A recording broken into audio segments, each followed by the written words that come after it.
If you have an LLC and you're looking to build out your business credit so you can tap into some real funding, not just a $500 trade line, not fluff, but actual capital that you can use to grow, then this is the video for you. Look, I see so many people doing business credit the wrong way. They structure things incorrectly from the start. They set themselves up to get denied. And then they wonder why they're hitting a wall when it comes to applying for funding. So today I'm going to break down exactly what I would do to position my LLC for funding in 2025. Because let's be real, banks are pulling back, the economy is shifting, and if you don't set yourself up correctly, you're going to get left behind. Let's get into it, shall we? The first thing you need to get right from day one is how your LLC is classified. And I know you're thinking, Zach, but my business is already set up. I've already picked a NICS code. Well, that's cool, but let me ask you this. Did you pick the right one? Because if you just grab whatever code seemed close to your business or you just copied one from YouTube video without understanding it, you might have already boxed yourself into a high risk territory. And here's how it works. Every business has an NICS code, which is just a classification code the government and banks use to categorize your business. Banks rate these codes into low risk, medium risk, and high risk categories. If you're high risk, banks are either denying you outright or they're slashing the limits before you could have even gotten a decent limit. And here's the biggest mistake I see. People put their business in a restricted industry without even realizing it. If you classify as financial consulting or investments, banks are not touching you with a 10-foot pole unless you have a track record. If you put real estate fund investing, you're new, they see a massive risk, especially after 2023. If you put e-commerce and you're not already established, you're flagged as unstable cash flow. So what should you do instead? Well, you don't change your industry, you reclassify the way you describe it. Banks favor service-based businesses, consulting, and low liability. So if you're in real estate, maybe you're a business consulting firm that specializes in acquisitions. If you're in e-com, maybe you're a business development company.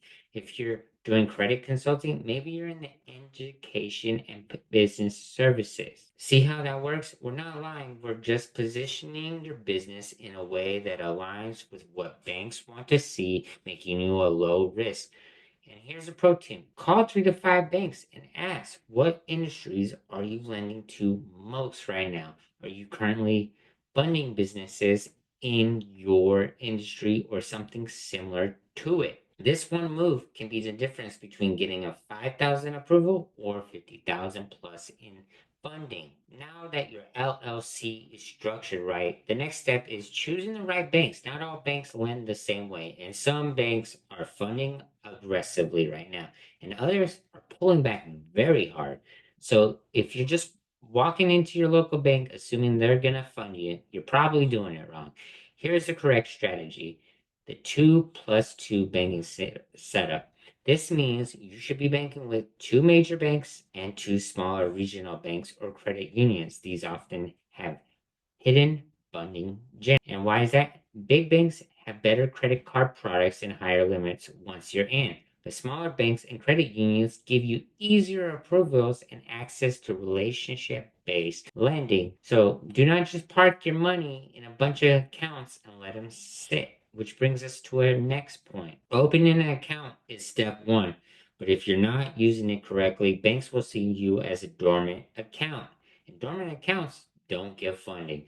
Here's what banks want to see. You're running transactions through your account every month, at least 12 to 18 transactions per month.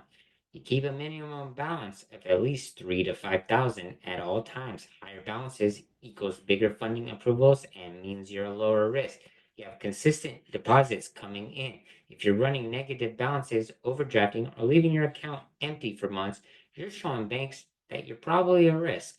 Think about this. If 2 business owners apply for a credit line and one has 20,000 in their account while another has 500 in account, who are we gonna lend money to? Exactly.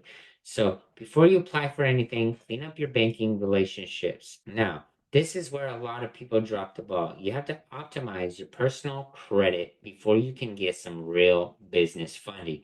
Here's what banks actually look at: your FICO score. You want to be at least a 720 plus. This is your first impression, and first impressions matter in the banking world. Your credit mix, you want to have at least 4 to 6 revolving accounts with major banks, not just your subprime lenders. Your recent inquiries, if you've been applying everywhere, it's a major red flag that you're desperate and you're seeking money. Your debt to income ratio, even though business credit doesn't report to personal credit, banks still are going to look at the personal debt load. If your personal credit is weak, you need to clean it up before seeking business funding.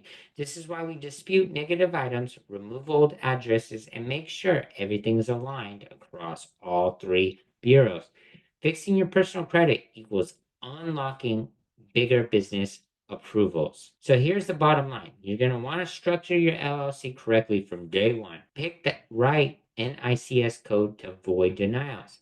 Bank where approvals are actually happening, and manage your business banking like a real company. Keep your personal credit in tip-top shape to unlock better funding. If you're serious about getting your funding game right and want to know exactly how to get your first 100,000 in approval, let's go ahead and have a chat. DM me the word fun on Instagram, and I'll send you a direct link to book a strategy session. That will be in the description of this video. And if this video helped, go ahead and hit the like button and drop a comment below.